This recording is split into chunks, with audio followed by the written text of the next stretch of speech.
Hi, I'm Meta Spencer. We're certainly going to have an adventure today because we have a recent situation where a madman has threatened the end of civilization for some people he doesn't like, and which made me start thinking, well, we better figure out what to do in a case like that. So I've invited some people together who know about what to do when you're faced with a governmental crisis. And we're going to have a conversation about that. Lloyd Axworthy will be a recognizable name to everybody because he was the Minister of Foreign Affairs under Jean Chrétien. He's done many other credible things since then, but that always will stand out. Michael Beer is the founder of Nonviolence International, an organization aimed at promoting peace, education, and nonviolent action. And he's the author of a book called Civil Resistance Tactics in the 21st Century. Douglas Roche is a former Canadian senator, parliamentarian, diplomat, and author, many times author. He does it every week. He writes a book. He's the founder and chairman emeritus of the Middle Powers Initiative. And Doug Saunders is a Canadian journalist and author and a columnist for the Globe and Mail. So welcome, gentlemen. Let's get right down to business. I'm thinking of titling this event, Yes, President Caligula, because as I recall, Caligula was a Roman leader who appointed his horse to the Senate, which was a symptom that something was a little odd in his brain. But nobody quite knew what to do about it, except they passed a resolution saying nobody should ever say or do anything favorable about this man in perpetuity. And so far, nobody has said anything good about him. But we would rather have some sort of real measure that might be able to block a madman who is in power and who may be indeed willing and eager to end a civilization. So I'd like to call on, I think that Lloyd and Michael both have some time limitations. So I would like to start off with Lloyd, although, in a way, it makes more sense in current events to talk to Doug Saunders, who's sitting in a hotel in Dubai, having been there for several days covering the war. But let's start with Lloyd and what I think you know more about maybe the workings of international diplomacy than the rest of us. And what if you were faced with a situation like that, is there anything that you would do to get in touch with other global leaders to mobilize some sort of intervention? Or what would you do in a case like that, Lloyd? Well, I would do something. Right now, I think we're really being very passive and restrained. I mean, the basic working methodology is to see no evil, hear no evil. And while we've had statements from various leaders about the importance of international law and protecting civilians, there is no action being sort of attached to those commitments. I'm just not going off base, but I was spending a good part of the morning just sort of going through the what's happening at the Liberal Convention in Montreal, where this issue was never raised. I mean, it was just a non-topic. And I keep saying to myself, if my next door neighbor was threatening to burn down the neighborhood, I might pick up a phone and call the police. But right now, we are just pretending that this isn't happening. That there's good old Donald Trump, madman as well, and we'll just move on. But in fact, or the NATO Secretary General goes and once again sort of spends more time berating the NATO members than on the person who's sort of threatening to come to an end. I mean, we're living in a strange time, Meta, where the reaction, I think, has been so sort of convoluted around the idea of how do we try to keep the United States as a quote the linchpin to the international system of laws and restraints, and when you in fact have a leader in a government who say we have no interest in it. In fact, we are basically trying to undermine it.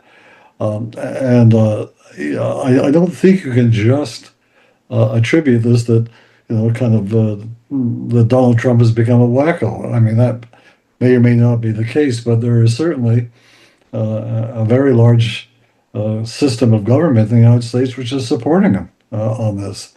And even U.S. commentators, and maybe Doug, you know, because you watch them, they talk about this as if it was just another kind of bad sort of a moment for the president, but just let's move on and go around to it. I mean, I would think that one thing that if we go back to Mr. Carney's call at Davos for new coalitions of middle powers, I mean, I think one thing we should be doing is looking at how do we put together a coalition that doesn't include the United States. I mean, we're in real danger in our own Arctic, and yet we're all talking about NATO being the guarantee. Well, as long as the United States is pulling the strings, it can't guarantee anything. But so the prime minister had meetings with his counterparts in the Nordic countries. They talked about good intentions, but there was no action coming out of it to actually say we need to set up a kind of Arctic Security Council, comparable maybe to what we have with the Arctic Council, to make sure that those who are there, we're planning a defense expenditure program which is going to further entangle us with the United States system of digital sovereignty. We're basically putting handcuffs on ourselves to provide any form of deterrence, and that the United Nations were quiet, we're silent. And I keep going back to the whole idea of if the Security Council is paralyzed.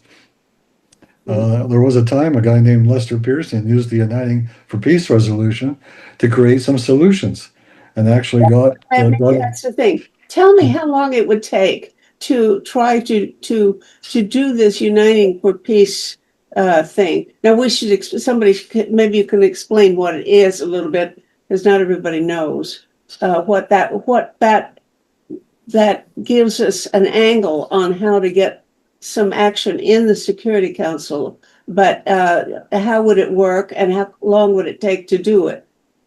Well, it would take first a core group of countries, of champions, to clearly, if you want to test the facility of the Security Council, but we know that that's a foregone conclusion, that it would be vetoed by the Americans, and if not by them, by the Russians and the Chinese. So you're basically out of the business. But the United for Peace resolutions have been used maybe 10 or 12 times. We like to think of it in terms of Suez, but it's also been used in the Middle East. It's also been used recently on Ukraine. It says that the membership of the General Assembly can initiate a resolution while it's not binding. It's a recommendation, and it's resulted, for example, in setting up tribunals in the Balkans, tribunals in Rwanda to deal with war crimes. We should be looking at how do we provide those some new institutional ability to respond and simply get off the fence. I mean, I'm so tired of this kind of increasing view that if we simply use the language of international law and human rights, that's all we have to do. That's our mandate. Well, there are people who will say, and I don't know with what justice, that the government is doing things behind closed doors, and that it's more effective if they sound polite rather than aggressive in public. So, is it possible that although the government of Canada looks inert almost, that is in this matter that they're actually quite engaged. Well, where's the evidence that they're engaged? Other than, I mean, I don't see any sort of first results. I don't see anything moving out of it. It certainly hasn't affected Mr. Trump or Mr. Vance or all the rest of them. They haven't changed their position on anything. In fact, they've become far more radical and extremist along the way. So I think one of the things I think it's Canadians are going to have to come to grips with. And it's hard because we've been living in this kind of comfortable cushion, for decades, and we have all kinds of interest groups who promote the idea that integration, entanglement with the United States is our way of life. The reality is, we're now living, as you said, not just to a madman, but the country where 70 million people vote for that madman, and where still large numbers support what he's doing, and even a media system which no longer sort of is shocked by what's going on, but simply say it's just part of who we are and what we do. Okay, My now point is, let me see. I simply don't buy the kind of apologist argument. I think that is, to me, is a diplomatic bafflegam. Okay, do you guys all agree with him, or is there any issue you would pick any bones with that? Uh, uh, Anybody take exception to Lloyd's analysis? By the way, can I give one footnote? I'm not talking about being anti-American. I mean, that's always the charge made when you say you have to be cruel. I'm simply saying we have to be pro-international law, but the evidence is not in the words; it's in the actions. And so far, there's been no action whatsoever in response to what's going on right now in Gaza, in Lebanon, in the Middle East, in other places. We're simply sort of buying into the Trump. Uh, I guess you would want to call it the Trump epidemic. Well, I see a lot of, maybe it's because I read Substack, including yours nowadays, but I do see a lot of people using very strong ways of describing it, and including, of course, I hate to feel glad when somebody says that the real truth is that the U.S. has lost the war. That if anybody gained, it was probably Iran, and that is not a shocking thing to say. But I feel shocked because I am and still a dual citizen of the U.S. and Canada, and it's hard for a person to say, "I'm so glad to see my own country being defeated." Anyway, let's go on. And Michael, unmute yourself and have a go at this. I imagine your approach is not necessarily how to get leaders of the world to coalesce to against the U.S., but some other means. Well, right. One of the frameworks that we've been discussing here is state actors and trying to get states to act in better ways. And certainly they are dominant players, but there are other players that we also must be focused on. And Nonviolence International is a group that focuses on civil society and grassroots organizations and institutions.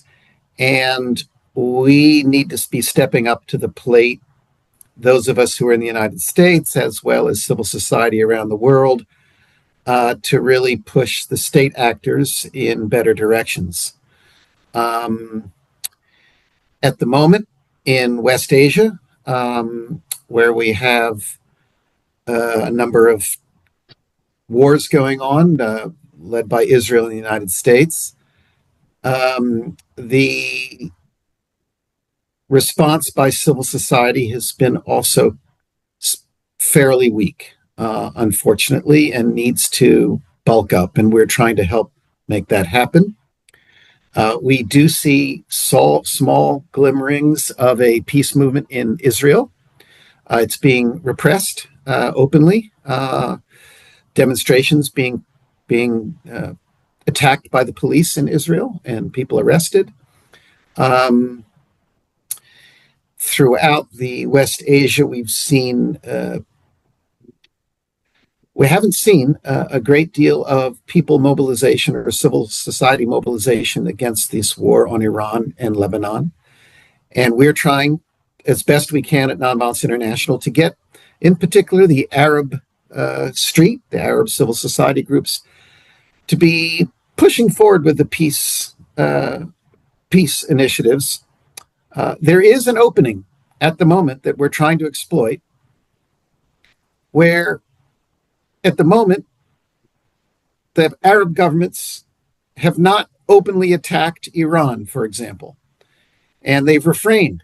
Now, of course, they're letting the U.S. and Israel do it, and they could speak up more strongly against the U.S. and Israel and put their foot down and say, no, you can't use our bases and you can't use overflights and things like this. But at least they haven't attacked. And I think there's an opportunity for Arab civil society to say, hey, we need to have a new security infrastructure for this part of the world, because this is not working.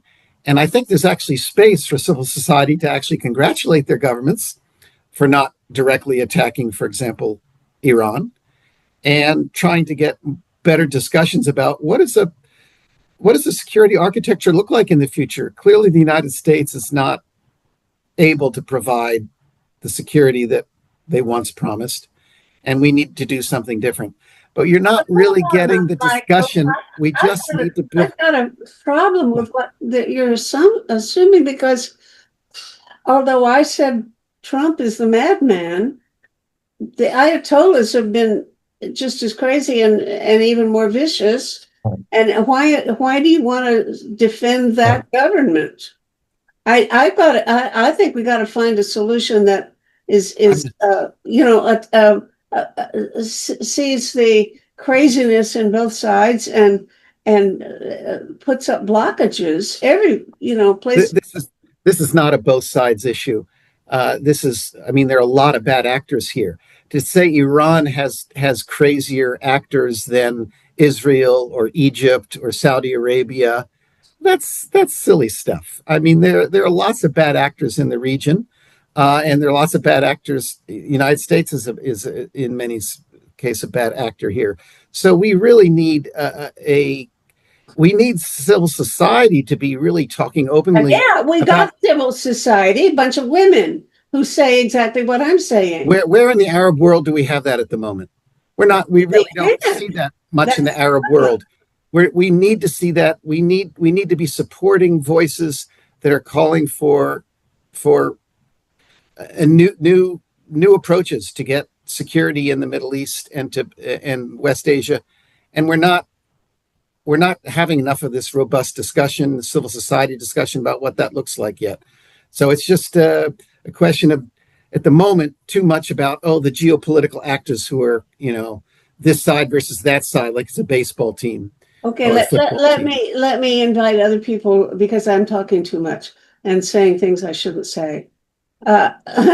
Lloyd, Doug Saunders, Doug Roche, step in. Well, I'd like to hear from Doug Saunders. Well, from this vantage, I don't know if it's completely true that Arab states have not attacked Iran. It's not clear whether this country, the United Arab Emirates, did or did not mount an assault to try to reclaim a couple of its islands, which was certainly the excuse that the Iranian regime was using for the intensity of its missile and drone attacks in the day after the ceasefire was reached.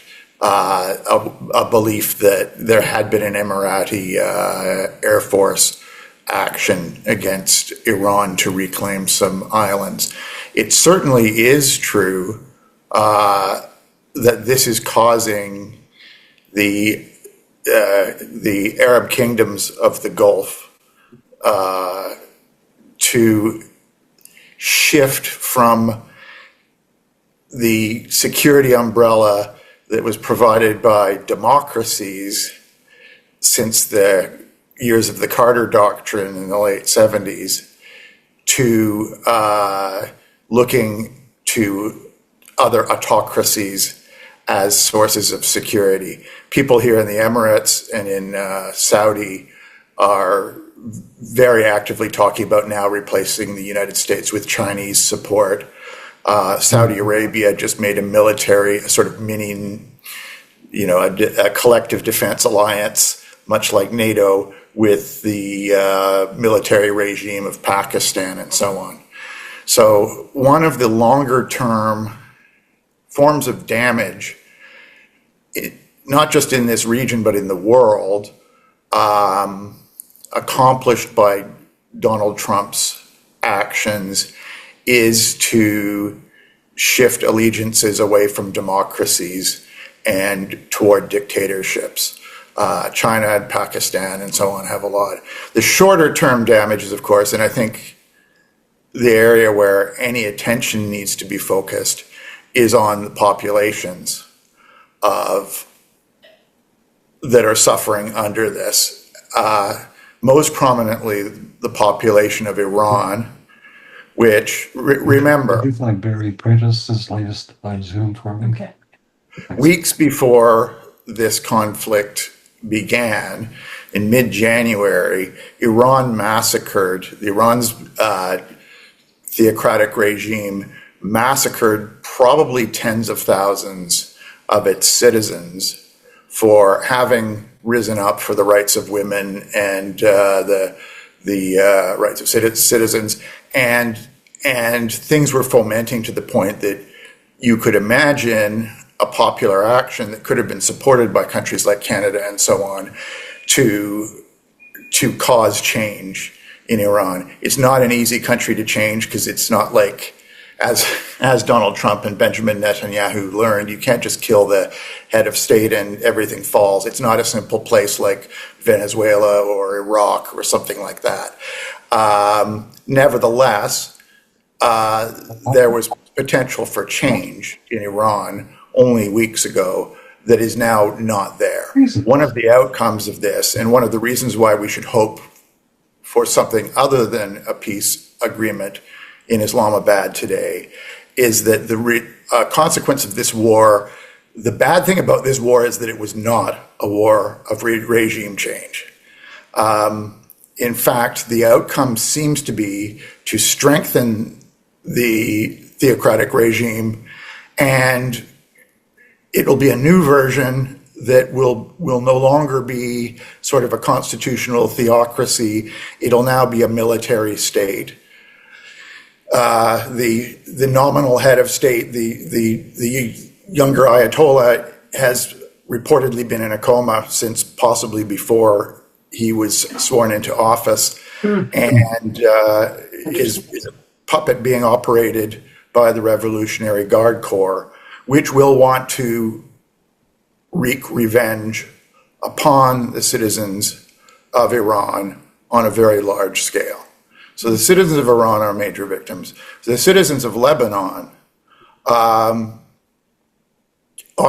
probably, on a per capita basis, suffering even more because of the intensity of the Israeli strikes that have been permitted by Donald Trump. And we don't even hear about Gaza anymore. Well, things are not great. I mean, the attempt to divide Gaza, and in fact, there's been escalating annexationist actions in the West Bank as well. And I should add, and it's important to add, that the citizens of Israel are significantly victims of this action. They have been barraged by attacks from Iran and its proxies throughout this war that would not be striking them were it not for Donald Trump's decision to allow this. And it's a lot of, let's put it this way, it's a lot of illegitimate regimes that have gained legitimacy, or at least been able to hold on to power, as a consequence of this decision. It's in the interests of no people in the world. Benjamin Netanyahu should be an illegitimate leader. He's never received more than a quarter of the Israeli population's vote. He should be facing a criminal trial. He's been able to gain power because he knows that when there's a war going on, his legislature is not going to unseat him. The Iranian regime has gained power. The Pakistani military regime has gained legitimacy out of this, and we're seeing this unfolding in Islamabad today and so on. China's autocracy has gained power and support and legitimacy and so on. And yes, you're right that it's shameful to see Mark Rutte, the Secretary General of NATO, saying things that seem to suggest full support for Trump in his actions here. Obviously, that's because some of the NATO members wanted him at any price to hold the alliance together. I think at this point, it's not that useful. I don't completely agree with Lloyd that nothing's been done in this direction in the last year. The efforts among the remaining democracies to reconstitute a collective defense alliance that'll hold up if the United States pulls out of NATO are pretty successful at this point. I mean, the non-US members of NATO already have more resources and more arms than the United States does. And there have been actions among the remaining democracies. I mean, for example, recognizing a Palestinian state, which was done by most European countries and Canada and so on. And just getting back to that, the question we have to ask is what would be done? I don't think we're talking about countries getting together to issue a statement condemning things, right? The Security Council is not going to do that because the United States is on it. And in fact, the big concern about the Security Council was that it couldn't agree on a resolution to use military force to reopen the Strait of Hormuz. And maybe that's for the better anyway. But looping back, I think anything that gets talked about as far as actions that countries like Canada can carry out has to involve support for populations.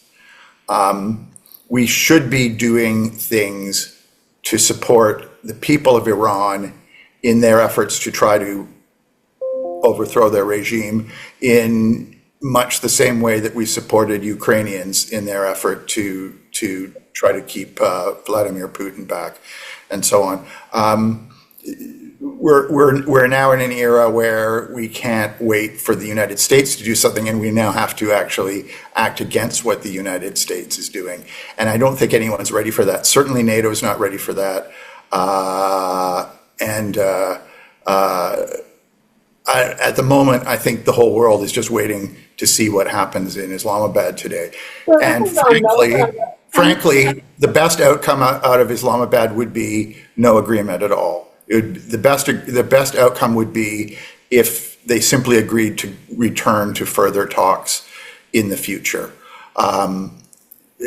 Any agreement is going to strengthen some of the worst people in the world. And any complete rejection of an agreement could return this region to warfare. And therefore, I think a lengthy holding pattern is the best we can hope for. And at that point, I would hope that countries like Canada and the European countries can get together and think of something to do beneath the latitude of this nonsense that's happening. Okay, well, I want to go back and decide whether we're talking about the situation today, which you've been doing, or the situation that existed on the night that Trump said he was going to end Iran's civilization. Well, it's the same situation. No, it's not. On the night when he announced that, we had some real possibility that he meant it and that he would do it. And our situation there. There's still that possibility. Oh, yes, but you're acting as if now we're in a situation where we have to just wait, and you say no countries would be able to take a position against the US. Well, now to me that is a very big problem. No, no If country would be able to. No, if a week ago or whenever that was, forgotten how many days, if we had reason to believe he was going to do that, and no other countries would collectively take an action or even a statement against the U.S. Because the Security Council couldn't, then I think that's the problem I want us to face. That's a terrible situation to be in, because we should certainly be able to count on other countries saying, yes, but "Gotta but stop." the situation now is not better than the situation before. Having that regime in power and taking revenge on its people in Iran is an outcome as grave as some of the possible trajectories from Donald Trump having decided to take That's why action. I jumped all over Michael a while ago, because it sounded like he was defending the current regime in Iran, which I couldn't see doing. But whatever has to be done in a way that isn't going to jump us from the frying pan into the fire. Roche, Doug Roche. Yes, well, thank you. I'll just say a few words and inject here now a Canadian perspective on these events.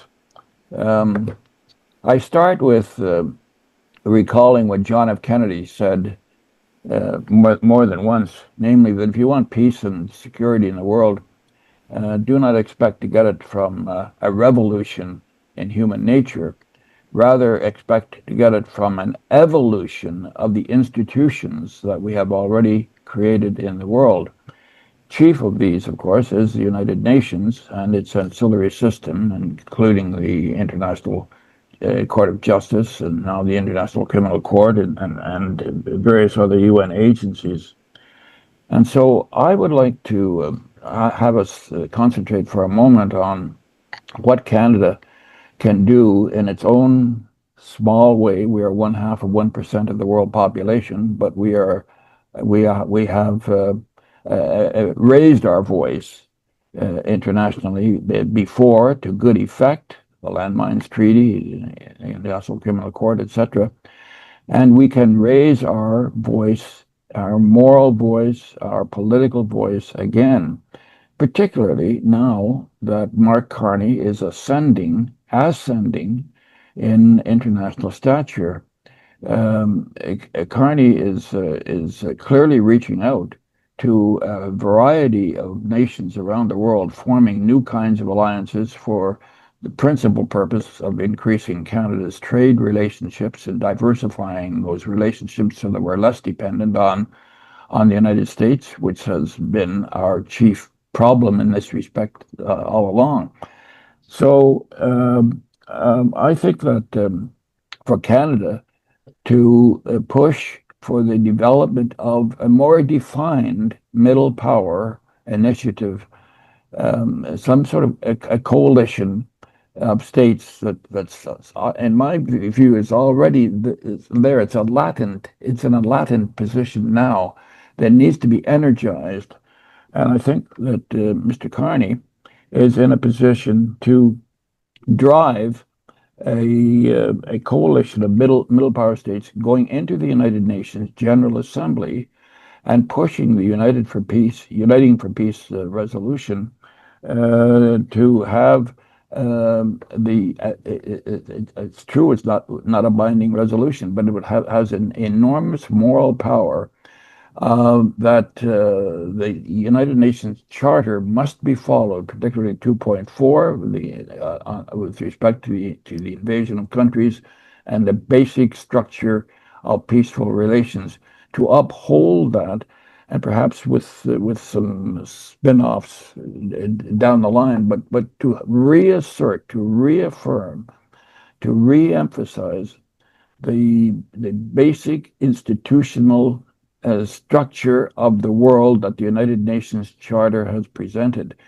This is a time when we're under such tremendous assault, such unheard of assault that we've been passing through lately to do this. Now, finally, on what's the effect of all this? I think that such a concentrated drive of middle powers through the UN system would energize much of the system itself, and particularly energize civil society groups around the world, pushing their political process, the political leaders, to take more definitive steps up for upholding international law. I think that Canada is in the beginning stages of what possibly could be a serious effort to influence world events. I use the word influence advisedly, I don't mean control. Influence, we're a small state, but we have an outsized outreach if we collect ourselves together. And I think that Carney, and I don't wish to present myself here at this moment as a unabashed supporter of Carney. He does many things that I don't like. The militarism, I don't like that at all. But nonetheless, he is reflecting a new consolidated center in Canada, and Carney is in a position, if we push Carney to so act. Okay, now look, I think that you are saying something about creating a coalition. It's exactly opposite to what Doug Saunders said a while ago, that no other countries are yet ready to or are willing to form a coalition in obvious opposition to the U.S. And I think they have already done so, and they should continue to do so. I should be clear about that. The coalition building of the last 12 months, 14 months, has been very impressive. I've watched it play out in Europe, and it's there.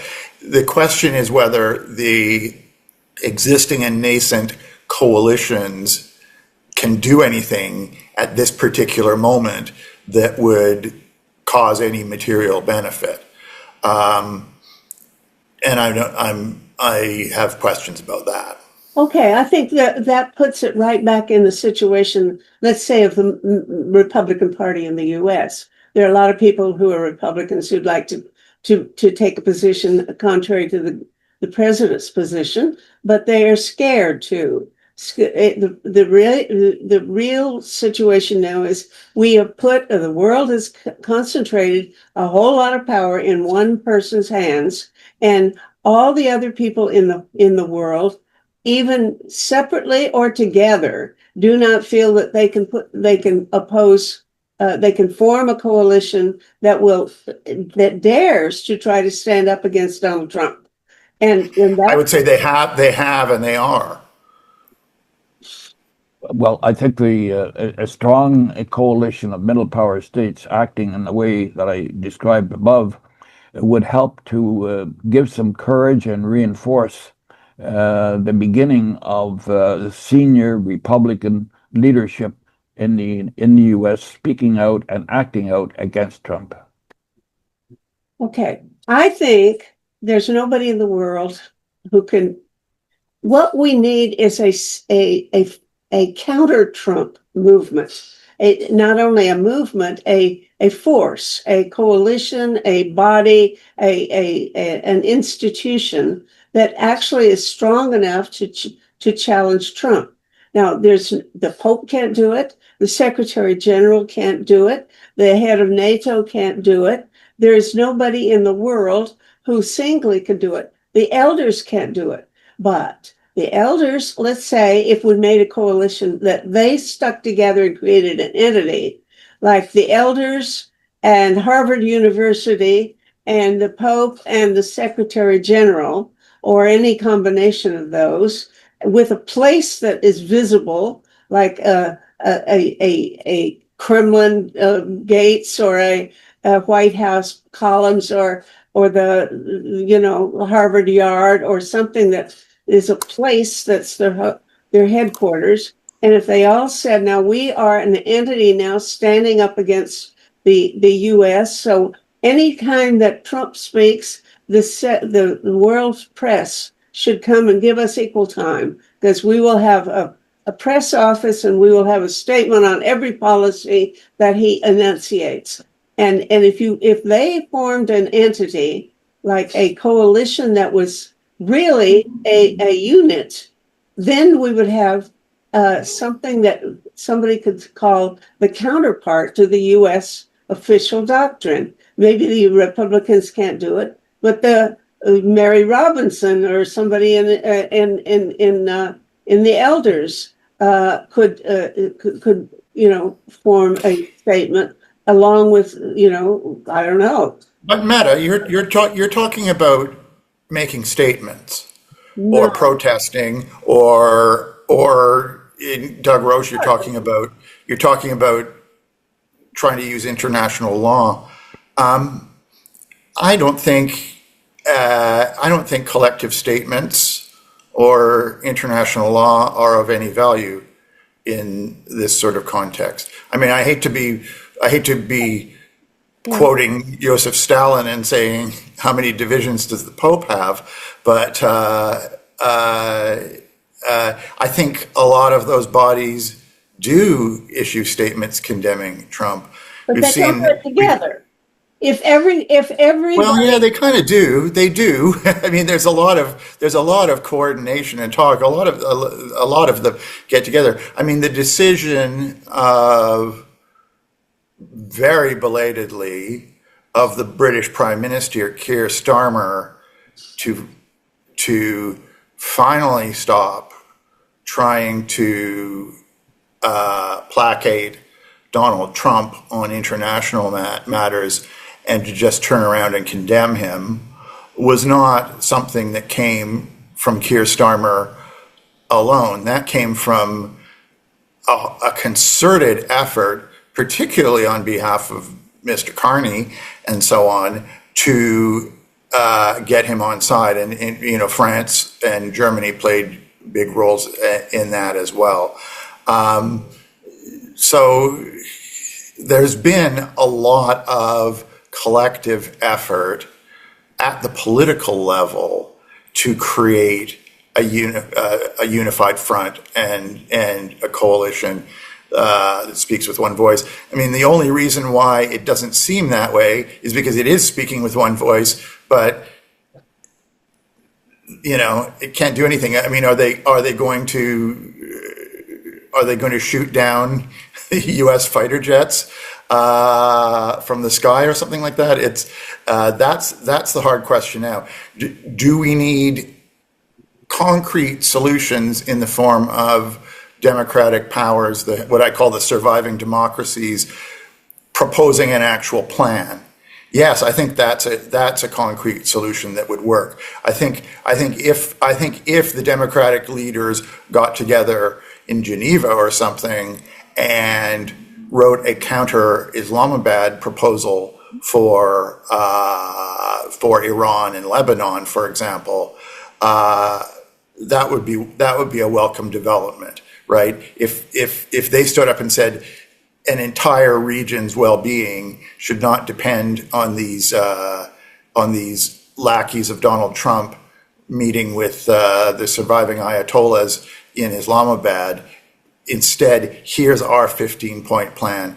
I mean, it won't happen, but I would certainly like to see that. That's the kind of thing that I would like to see happen.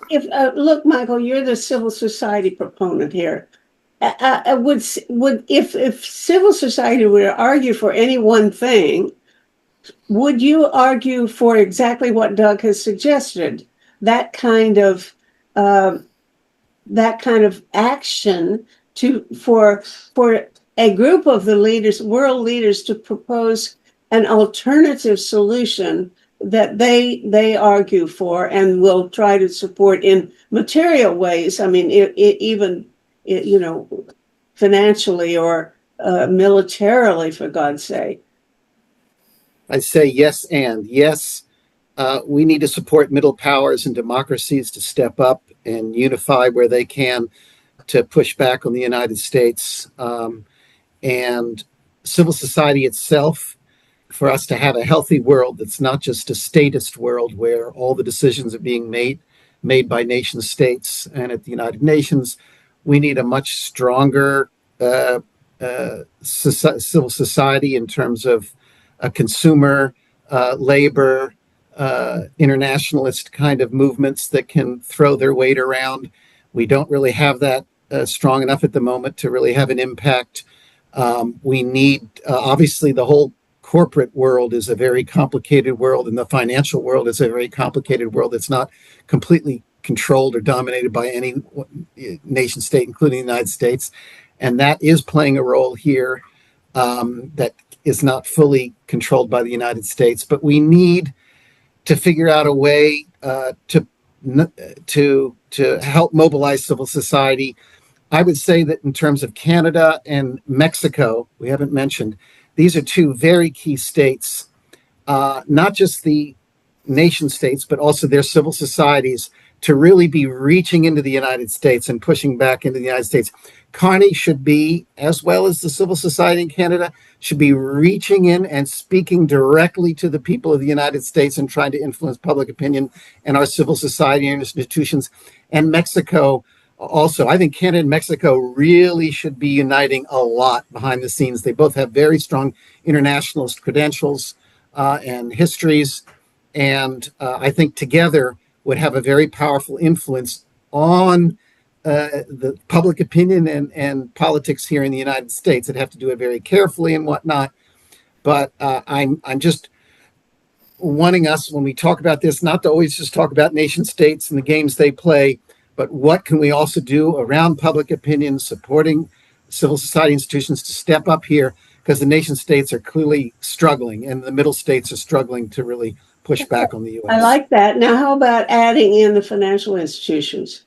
Because clearly, Powell is in danger in the Fed, and clearly, Jamie Dimon, has been warning investors that they're going to lose their shirt because the inflation and even depression or something is coming because of this war. Now, if all of these forces and voices of different melodies are being played together, if they were collectively to make a statement that this government cannot continue to do what it's, or cannot be about to do what it's going to do, like, exterminate another civilization, you've got to stop right now. That could maybe have more influence. So what I want to, Doug. Well, Meta, this subject is wide, and it's a never-ending subject. It's so interwoven with so many things. I have to go in a minute, and I would just like to concentrate on what we could possibly do to influence the Prime Minister Mark Carney, who is in a strengthening position in Canada today, to seize an opening right now in the world for a gathering and coalition of the important middle power countries to go into the UN with a Uniting for Peace resolution for the purpose of raising public opinion and using that opinion to energize the United States senior Republican leadership to do something about Trump and to get the United States back onto at least a commitment to international law. And I think even if we did that, that would be something in both cooling the present inflamed situation and setting a stronger groundwork for building the conditions for peace as we move forward. So thank you for giving me this opportunity. Saunders, do you agree? Yeah? I think it's one of the things that the United Nations General Assembly could be good for. I think it needs to be on the record that this is illegal and that it should be condemned. And there's no harm in it.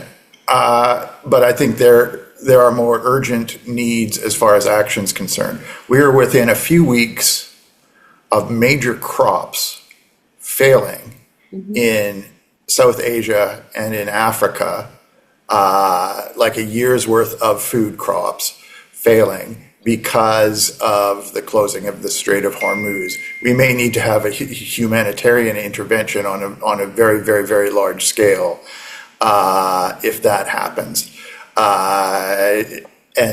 So we may want to devote our energies to the material needs of the affected populations in this region, of the larger affected populations around the world if the worst possible outcomes of this actually occur, such as the fertilizer failure, and then coming up with concrete solutions to stabilizing the region and allowing a transition away from violent authoritarianism. So again, I think it should be noted that this is all illegal. It's worth recording that. It's worth stating that. It's worth making all the statements. But there's also a more urgent need for material things now. So there's the baseline level of noting that it's illegal. There's a middle line level of attempting to formulate counter plans and counter proposals that could be executed by players in the region, and then there's the urgent humanitarian action need to provide material necessities to populations near and far that are affected by this. Now, just a minute. When you mentioned a while ago that you thought the best outcome would be no solution in Islamabad. Now, if that's true, wouldn't that mean that the Strait of Hormuz is still blocked? Wouldn't that still leave all those ships unable to transit? And if so, that certainly isn't a solution to the hunger that's going to occur because of fertilizer shortage or something. The question you're asking basically is, should something be done to open the Strait of Hormuz at any price, which is, I believe, what Donald Trump is coming into Islamabad with in his mind. He wants to say that he negotiated a solution to a global problem that was entirely of his creation, right? That didn't exist 6 weeks ago. And he's willing to offer the most horrendous concessions, if I'm reading it right, in exchange for that outcome. Now, Iran doesn't necessarily have to control the Strait of Hormuz. And it was interesting to hear the military of this country, of the Emirates, say that it would join a military coalition to reopen the Strait of Hormuz. Do they have anything that they could use? Yeah, they've got a military about the size of Canada's and a little more modern.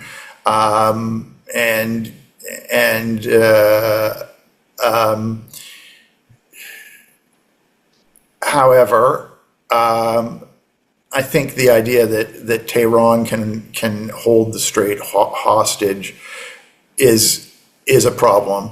I mean, I wrote a few weeks ago that the first time people who called themselves Iranians held the Strait of Hormuz hostage in order to stop global trade and paralyze Western economies was in the year 300 or thereabouts, when the Iranian regime discovered that it could stop all Silk Road shipping in order to punish the Roman and Byzantine empires, and it was the first use of blockage of global trade to raise prices.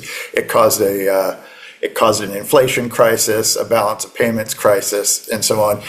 All the things we're seeing now. So you could say that we've returned to not just medieval forms of economic warfare, but actually to pre-medieval, late classical forms of economic warfare. And it should be ultimately humiliating to Donald Trump and anyone who looks upon him to see that he can be defeated by a pre-medieval strategy. and forced to make concessions like this. So one of the few outcomes we can hope for from this, other than not a return to war and airstrikes against the people of Iran and Lebanon, is that the people of the United States will see very visibly that their leader has lost in an extremely humiliating way, and it could lead to his demise.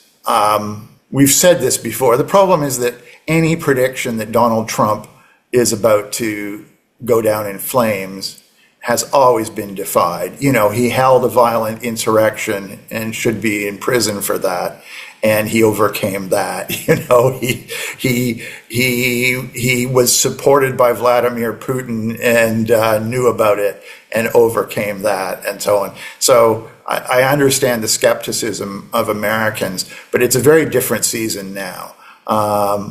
Americans are feeling this economically. His popularity was never very high, and now it's extremely low. Well, all the polls say that even a lot of the Republicans and almost everybody else in the U.S. Really does absolutely is appalled by the. Yeah, he's done the one thing that even the right-wing MAGA Republicans didn't want. I mean, people who I talk to who are of that political ilk in the United States would often say, well, yeah, I know he's crazy and I don't like all the things he does in terms of social policy and so on, but at least he doesn't bring us into a war. And now not only has he brought the United States into a war that's not going to go away, I mean, it's just something that's completely destabilized large parts of the world, but he can't really get out of it without giving up some crown jewels, right? I mean, including giving up U.S. influence in the region. Suddenly, the security umbrella here around me in this part of the world that had been provided for 50 years by the presence of the United States in this region has turned into a bullseye, you know, and everybody in this region knows that the fact that they have U.S. bases here now makes them a target rather than a protected place. And the fact that this has happened once here, even if they reach some kind of glorious peace agreement in Islamabad, that makes the conflict stop. Everyone here and every business hoping to relocate here, every expat hoping to come here for the no income tax and so on is going to think this happened once and it could easily happen again, because now everyone wants to strike people who are hosting U.S. military bases. So I think it can happen again. Yeah, Trump himself. Or it could happen again, if not Trump, his successor, or somebody in God knows where. Anybody who gets that much power is in a position to actually do that kind of thing. And we also see the countries of this region turning against each other now as well in a dangerous way. But what I worry about is that you can see that a madman can ruin the world, can end the world. And we can't do a damn thing about it. And we are not doing the kind of preparatory coalition building of either states or civil society organizations. I mean, if I talk about the Pope, it's not because, in fact, I'm not a Catholic, but I sure am glad that there's an entity that's a civil society organization. That is, it's not the government, and it's not the finances, it's not the corporations, it's not the family, it's something else. And any educational institution, Harvard or the Pope or any, I don't know, maybe the Association of Golf Clubs in the world, I don't know. Maybe there are other entities that could be drawn into. Well, the Pope's denunciation of Donald Trump was this past week was unprecedented in the history of the church, particularly since it's the first American Pope. And I would say he was acting in coalition with a lot of of other what I would call normal forces in the world. I think we are at a moment. Well, I was a little bit frustrated that it didn't come together as quickly in the year 2025 as I would have hoped. And it was interesting to see the sort of provisional coalitions that were organized between 2016 and 2020 during the first Trump term reconstitute last year, and then a larger realization that they need to be much larger than that. The one international coalition that did not form during the first Trump term was an effort to have security, an international security, collective security system that could work independently of NATO. Now we have that. Maybe not as robustly as we should, but hold on. What are you talking about? Well, the big efforts, I mean, the EU now funds its own defense alliance designed to replace NATO when the United States pulls out. And Canada is a contributor to that. It's not, we have that now. It's that it looks like. Yes, we have that now. We have it? Yes. Well, it's real. I mean, it could go fight tomorrow. No, this is the problem. It's not as well resourced. These are fungible assets as well, though. I mean, these are the militaries of various countries, whether you want to call them part of NATO or part of the European Defense Alliance is another matter. But I mean, this is why I think Mark Rutte is a useless force in all this, because NATO's been eclipsed largely anyway by these initiatives. Most of the defense of Ukraine is provided by European powers who are providing their own arms at a much greater scale than the United States does. And to the extent that the United States provides arms to Ukraine, it sells them to the Europeans and forces them to pay for them and so on. So they become European weapons. It's not lend-lease, it's buy it now, So I would just like to see one focal point where every time Donald Trump walks up to the microphone, the press immediately goes to another microphone someplace else in the world where all of these entities are represented. It could be that Harvard gives them an empty building that they've emptied because Trump cut off their money, and they have this building that's occupied by the elders, and the elders have a deal with Harvard that they speak with one voice. And the Pope sends somebody, and the Dalai Lama sends somebody, and Wall Street sends somebody, and they all have a united position on what should be done, other than whatever Donald Trump has just said he's going to do, which might be obliterating another civilization. And that's sort of a high-level fact check organization. An opposition government, a shadow government, world's human beings represent. Well, yeah, I like the sounds of this. I mean, one of the flaws, I think one of the biggest structural flaws in the United States is the United States does not have an opposition leader at the executive level, except a few months before an election every 4 years. The Democrats do not have an opposition leader. They have a House majority leader and a House minority leader and a Senate minority leader, but that's at the legislative level and they're kind of powerless. There's no Democratic Party person, counterpart to the president who can shoot down these things.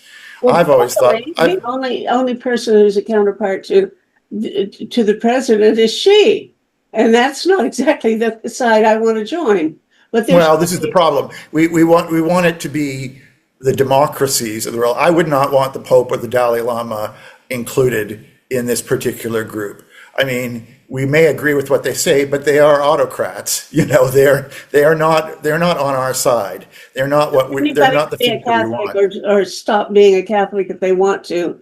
And I haven't practiced my meditation, so I don't think the Dalai Lama would be pleased with me either. So I guess I'm lapsed. We need we need the sinners of the world to come together and raise their voices. Exactly. Okay. But I like your idea of, in the absence of an executive opposition leader in the United States, the world could put one together like a Frankenstein monster out of the best and brightest of the Democratic How leaders. can we reach the people to do it? How can I get to the head of the elders? I can't even remember his name. It's a Latin American, I think now.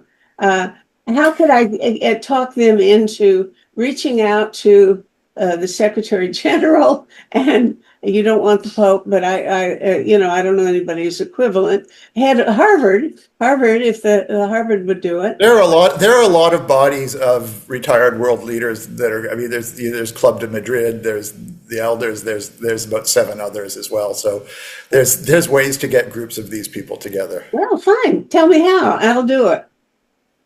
I can't Actually, read them, but maybe you could. I will send you a note because, come to think of it, I actually know some people who this idea might be. See, there you go.